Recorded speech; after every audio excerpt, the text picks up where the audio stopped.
मेरी कहानी थोड़ी सी फिल्मी है, इसलिए मुझे लगता है कि आप सभी को इसे जरूर सुनना चाहिए। उस समय मुझे नहीं पता था कि मेरी जिंदगी में क्या होने वाला है, लेकिन आगे कहानी बाकी है मेरे दोस्तों। मैं दिन भर सोता रहता, रोता रहता, परेशान होते रहता, लेकिन मैंने किसी को कुछ नहीं बताया। और एक दिन सुबह मैं घर छोड़कर चला गया। तीन ऐसी बातें जो आपकी जिंदगी में यदि आपने फॉलो कर ली तो आपको जिंदगी में सफल होने से कोई इंसान नहीं रोक सकता।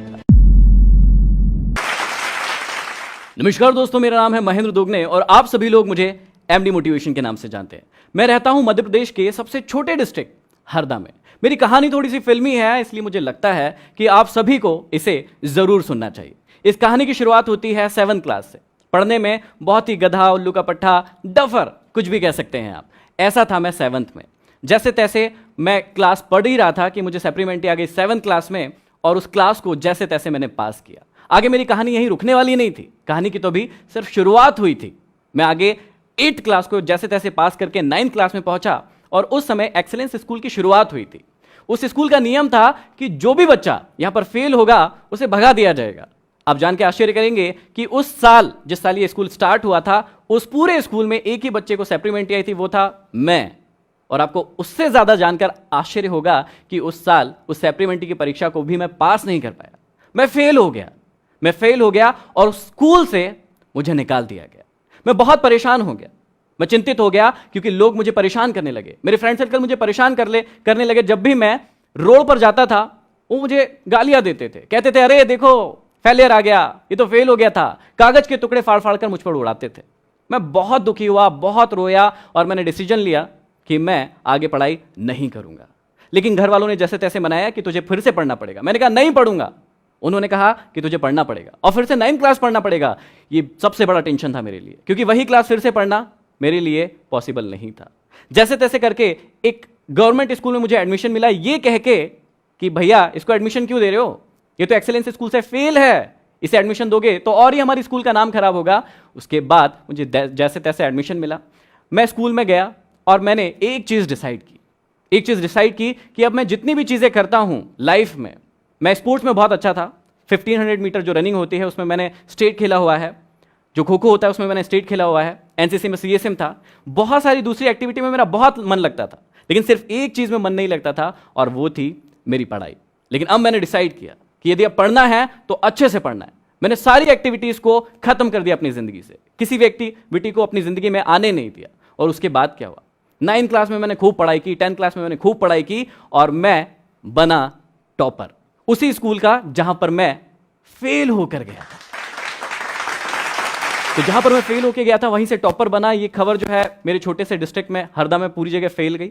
और हुआ ये कि मैं 9th से ही इंग्लिश का मुझे बोलने का बड़ा शौक था। मैंने एक इंस्टीट्यूट ज्वाइन किया था जहां पर मैं कॉम्पिटिशन एग्जाम की तैयारी भी करने लगा था। अब उसी समय में ये हुआ था कि एक मेरी लाइफ की बहुत ही मजेदार सी घटना है जिसने शायद मेरी पूरी जिंदगी को बदल कर रख दिया। मुझे बचपन से ही गरबा करने का बड़ा शौक था, डांस करने का बड़ा शौक था, और पता नहीं क्यों ऐसा होता है, पता नहीं क्यों मैं ठीक ठाक हूं, लेकिन पता नहीं क्यों मुझे लड़कियों जैसा रहना बड़ा पसंद था। मुझे बड़े बाल रखने बहुत पसंद थे, मुझे उनकी तरह तिलक लगाना बड़ा पसंद था। तो जब भी मैं गरबा करने के लिए जाता था तो वैसे ही बाल, वैसे ही तिलक और वैसे ही कुछ कुछ चीजें पहन के जाता था। अब क्योंकि मैं छोटा था और बड़े जो भाई लोग थे उनके ग्रुप में था, मुझे सबसे आगे खड़ाया जाता था, क्योंकि मेरी एंट्री शानदार होती थी, कुछ अलग सी हरकतें करता था मैं। जब मेरी एंट्री हुई, वैसे मेरे पिताजी एक मैकेनिक है, हमारी शॉप है, और वैसे वो कहीं नहीं जाते हमारा प्रोग्राम देखने, कुछ भी देखने नहीं जाते, लेकिन कहते हैं ना किस्मत में जो लिखा है वो होके रहता है। वो उस दिन गरबा देखने के लिए आए। मेरी एंट्री हुई, लोग आसपास में खड़े थे उनके। जैसी मेरी एंट्री हुई, मेरे लहराते हुए बाल मुझे बड़े अच्छे लग रहे थे, लेकिन हुआ क्या, लोगों ने कहना शुरू कर दिया कि ये कौन पागल लड़का है, ये कैसा लड़का है जो लड़कियों की तरह रह रहा है। उसके बाद मेरे पिताजी से ये सुनते नहीं बना, वो वहां से घर चले गए।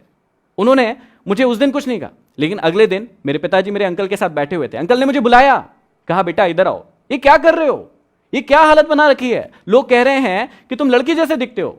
कल तुम्हारे पिताजी को ये कहने में शर्म आ गई कि तुम उनके बेटे हो, वो ये भी नहीं कह पाए।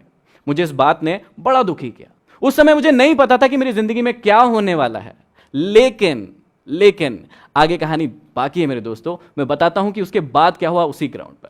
उसके बाद मैंने 9th क्लास जैसे तैसे निकालना शुरू किया। 10th क्लास में मैंने टॉप किया, कॉम्पिटिशन एग्जाम की तैयारी करने लगा, ब्रिलियंट स्टूडेंट बन गया। उसके बाद मेरा सिलेक्शन हुआ 12th क्लास में स्टेट बैंक ऑफ इंडिया में। लेकिन लेकिन कहते हैं ना, डेस्टिनी में कुछ और ही लिखा था।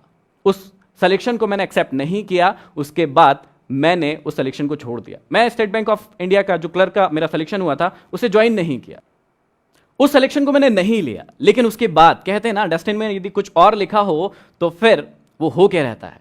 जहां मैं 4 साल से पढ़ रहा था, जहां मैंने सिलेक्शन लिया, उस इंस्टीट्यूट में एक क्लास होने वाली थी जो कि मोटिवेशनल क्लास होने वाली थी। हमारे गुरु हमें सिखाने वाले थे कि मोटिवेशनल स्पीकर कैसे बना जाए, जिंदगी में लीडरशिप कैसे डेवलप की जाए, आगे कैसे बढ़ा जाए। और ये सब सीखने के लिए मैं बहुत ही उत्साहित था। मैं बहुत ही उत्साहित था, एक्साइटेड था कि बस अब तो ये मैं सीखने वाला हूं। क्लास होने वाली थी शाम को 6 बजे। 10 बच्चे इकट्ठे होने वाले थे क्योंकि वो टॉप स्टूडेंट्स थे। उनको बुलाया गया, हम वहां पर बैठे हुए थे और उसी वक्त एक जो घटना हुई उसने मेरी पूरी जिंदगी फिर से बदल कर रख दी। मेरे गुरु आए और उन्होंने आते ही सबसे पहले यह कहा कि महेंद्र, तुम यहां से नीचे चले जाओ, तुम्हारे बस की ये बात नहीं है। यहां पर जितनी भी बातें होने वाली है वो बहुत ऊंचे लेवल की होने वाली है, बड़े लेवल की होने वाली है। ये बातें तुम्हारे बस की नहीं है। जिस संस्थान के लिए मैंने 4 साल दिए थे, उनके गुरु ने मुझे ऐसा कहा। वो मेरे भी गुरु हैं, अभी भी है, लेकिन मुझे ये बातें बहुत चुभी। मैं उस वक्त उनसे कुछ नहीं कह पाया, लेकिन मैं नीचे गया और खूब रोया, खूब परेशान हुआ कि मुझे ऐसा क्यों कहा गया।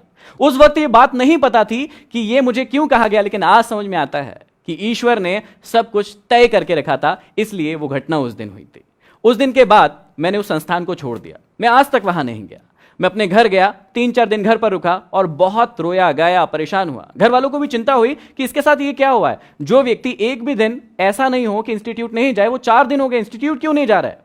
मैं दिन भर सोता रहता, रोता रहता, परेशान होते रहता, लेकिन मैंने किसी को कुछ नहीं बताया। और एक दिन सुबह मैं घर छोड़कर चला गया मैं घर छोड़कर, और उसके बाद 1 साल तक अपने घर से बाहर रहा। उस 1 साल ने मुझे अपनी जिंदगी का दौर ही बदल दिया, मेरा रंग बदल दिया। जो चीजें मैं कमरे के अंदर रहकर सीख रहा था, मुझे अब पता चला कि असली में दुनिया होती क्या है। मैं रात भर काम करने लगा, कॉल सेंटर्स में काम करने लगा, दिन भर गैरेज। मेरे पिताजी मैकेनिक थे, तो बचपन से ही मुझे गाड़ियों का काम करना आता था। पैसे कमाने के लिए मैं दिन भर गैरेज पर काम करने लगा। इसका रिजल्ट ये हुआ कि 1 साल में मैं इतना वीक हो गया, इतना कमजोर हो गया कि बस मरने जैसी हालत हो गई। मैंने सोचा मरने से अच्छा है कि घर वापस चला जाए। मैं घर वापस आया। घर वाले खुश हुए कि चलो लड़का वापस आ गया।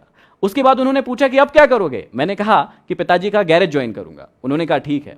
2.5 साल मैं अपने पिताजी के साथ अपने गैरेज पर काम करता रहा, लेकिन अब मुझे पता था कि आगे मुझे क्या करना है। मैं किताबें भी पढ़ता था।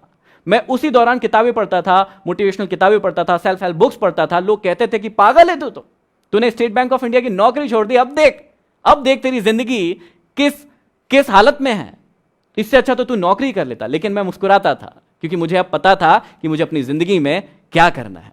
उसके बाद मेरी जिंदगी बदली। 2.5 साल के बाद फिर वही हुआ जो हमेशा एक इंसान के साथ होना चाहिए या होता है। मेरे पिताजी के साथ किसी छोटी सी बात पर बहस नहीं होना था, लेकिन हो गई क्योंकि डेस्टिनी में लिखा था। वो बहस हुई मेरे पिताजी से। मेरे पिताजी ने कहा मुझसे कि यदि तुझे शॉप पर नहीं जाना है तो मत जा, क्यों कर रहा है काम, तेरे को नहीं करना है तो मत कर। मैंने उनसे कहा कि ठीक है, अब मैं शॉप पर नहीं जाऊंगा। उन्होंने मुझसे पूछा कि नहीं जाएगा, पक्का नहीं जाएगा। मैंने बोला कि हाँ, आज के बाद मैं शॉप पर नहीं जाऊंगा। उसके बाद अगले दिन मैं सुबह उठकर फिर से घर से भाग गया। लेकिन इस बार मैं सिटी से बाहर नहीं गया था, सिटी में ही गया था। शाम तक लोग परेशान होने लगे, मुझे ढूंढने लगे, लेकिन मैं एक इंस्टीट्यूट में जाकर बैठकर पढ़ने लगा। दिन भर पढ़ा। मैंने अपना फोन ऑफ कर दिया। शाम को जब घर पहुंचा, घर वालों ने पूछा क्या हो गया। मैंने बोला कुछ नहीं, अब मैं शॉप पर नहीं जाऊंगा, मैं एक मैकेनिक नहीं बनूंगा, मुझे कुछ और बनना है। उन्होंने कहा ठीक है। मैंने 1 साल फिर से पढ़ाई की और इस बार मेरा सिलेक्शन हुआ सिंडिकेट बैंक में। इस बार मेरा सिलेक्शन हुआ सिंडिकेट बैंक में और मैंने उस सिलेक्शन को भी नहीं लिया। अब शायद आप लोग भी मुझे पागल ही कह रहे होंगे कि 2008 में मेरा सिलेक्शन हुआ स्टेट बैंक में, मैंने वो भी ज्वाइन नहीं किया। इस बार मेरा सिलेक्शन हुआ सिंडिकेट बैंक में, मैंने उसे भी ज्वाइन नहीं किया। फिर मैं करना क्या चाहता था? जी हां, अब मुझे पता था कि मैं बनना क्या चाहता हूं, मैं करना क्या चाहता हूं। मैंने अपने खुद के इंस्टीट्यूट की शुरुआत की। उसका नाम है चेंज एकेडमी, जहां पर हम लोग बच्चों को कॉम्पिटिशन एग्जाम की तैयारी करवाते थे। लेकिन मुझे पता था कि मुझे क्या करना है। उसी के साथ साथ मैं अपनी सिटी में बच्चों को मोटिवेट करने लगा। मैं कॉम्पिटिशन एग्जाम की तैयारी तो करवाता था, लेकिन उनसे कहता था कि अपनी जिंदगी में वही काम करना जिसे करने में मन लगे, जिसे करने में आपको एक्साइटमेंट फील हो, जिसे करने में आपको कभी थकान महसूस ना हो। लोग मुझे कहते थे कि पागल हो क्या, तुम तो कॉम्पिटिशन एग्जाम की तैयारी करवाते हो, फिर ये क्यों कहते हो कि वो काम करो जिसमें मन लगे, पसंद हो। मैं उनको कहता था कि ये मेरा धंधा नहीं है, मैं इंसान को इंसान बनाना चाहता हूं, उसे सिखाना चाहता हूं कि जिंदगी को कैसे जिया जाए। ये कारवां चल रहा था 6 साल में मेरे 3 ब्रांचेस हो गए, मेरा इंस्टीट्यूट बड़ा होने लगा, लोग सोचने लगे कि बस अब तो ये सक्सेसफुल हो गया, आगे बढ़ गया। लेकिन कहानी तो अभी शुरुआत हुई थी, कहानी अभी शुरू हुई थी। और उसी दौरान आया 2017 का एंड। मैं बहुत सारे काम कर रहा था, बहुत सारे टॉक्स ले रहा था, स्पीचेस ले रहा था, लोग मुझे जानने लगे थे, मेरे इंस्टीट्यूट की बहुत सारी ब्रांचेस खुलने लगी थी। जहां पर जिस सिटी में 25 से 30 हजार कमाना भी बहुत बड़ी बात होती है, लोगों को लगता है कि अरे बाप रे 25 से 30 हजार रुपए कमाता है व्यक्ति, वहां उस सिटी में मैं हर महीने 1 लाख रुपए से ज्यादा कमाता था। लेकिन ट्विस्ट यहीं पर है, मैंने उस सारी चीज को दांव पर रखा क्योंकि मुझे अच्छा नहीं लग रहा था। मुझे लग रहा था कि इससे और कुछ बड़ा कर सकता हूं मैं, और कुछ अच्छा कर सकता हूं मैं। और फिर 2017 का एंड आया। वहां पर क्या हुआ, वहां पर मैंने एक डिसीजन लिया कि अब इन सारी कोचिंग्स को मुझे बंद करना है, क्योंकि मुझे कुछ और अच्छा करना है। मेरे दिमाग में चल नहीं रहा था, मुझे समझ ही नहीं आ रहा था कि मैं ये काम करूं या ना करूं। फिर डिसीजन लिया कि मुझे ये काम अब नहीं करना है। और 2017 के एंड में मैंने तीनों के तीनों ब्रांचेस बंद कर दिए। अब लोग फिर से परेशान होने लगे, फिर से मुझे पागल कहने लगे कि यार इससे बड़ा पागल कोई नहीं है। सारी सिटी में ये बात हो गई, क्योंकि छोटी सिटी है तो सारी जगह बात फैल गई कि महेंद्र तो फिर से पागल हो गया। अब उसने एक कैमरा खरीद के लाया है, एक माइक खरीद के लाया है, अब तो वो ना शादियों की शूटिंग करेगा शायद। ऐसी बातें मार्केट में उड़ने लगी, सबको ये बात पता चल गई। मेरे काफी सारे स्टूडेंट्स थे, उन्होंने भी ये बातें फैलाना शुरू कर दी। लेकिन इस बार भी वही हुआ, मैं मुस्कुराता रहा, मैं किसी से कुछ नहीं कहा और मैं बैठ गया एक रूम के अंदर, एक कमरे के अंदर, एक कैमरा और एक माइक लेके।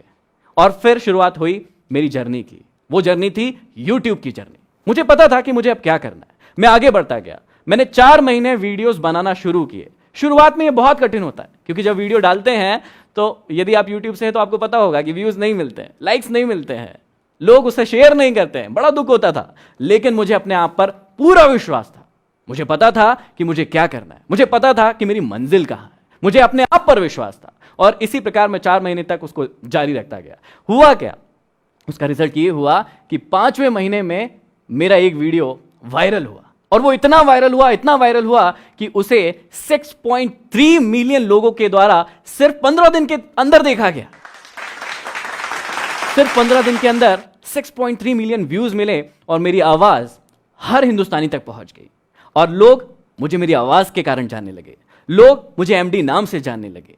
अब यहां पर कहानी रुकने वाली नहीं थी, मैंने और वीडियोस डालना शुरू किया, मैं और पॉपुलर होता गया। मुझे radio station, talk show, magazines, newspaper सब जगह से ऑफर आने लगे कि हमारे यहाँ आइए, हमारे यहाँ टॉक लीजिए, हमारे यहाँ सेमिनार कीजिए। और इसने मेरी जिंदगी पूरी तरीके से बदल दी थी। जो मैं सपना देखता था, जब मैं आईने के सामने खड़ा होता था, मैं देखता था कि मैं तो हीरो हूं, वही फीलिंग मुझे आने लगी और मैं आगे बढ़ता गया। आप सभी ये जानने के लिए बहुत ही एक्साइटेड होंगे कि एक लड़का जिसे 7th में सप्लीमेंट्री आई, 9th में सप्लीमेंट्री आई, वो फेल हो गया, घर से भाग गया, गैरेज पर काम किया, आज पूरे हिंदुस्तान नहीं और भी कंट्रीज में जाना जा रहा है अपने काम के कारण।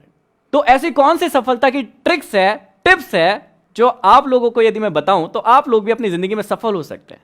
वही टिप्स मैं आपसे शेयर कर रहा हूं। 3 ऐसी बातें जो आपकी जिंदगी में यदि आपने फॉलो कर ली तो आपको जिंदगी में सफल होने से कोई इंसान नहीं रोक सकता। पहली टिप, हमेशा खुद पर विश्वास करना।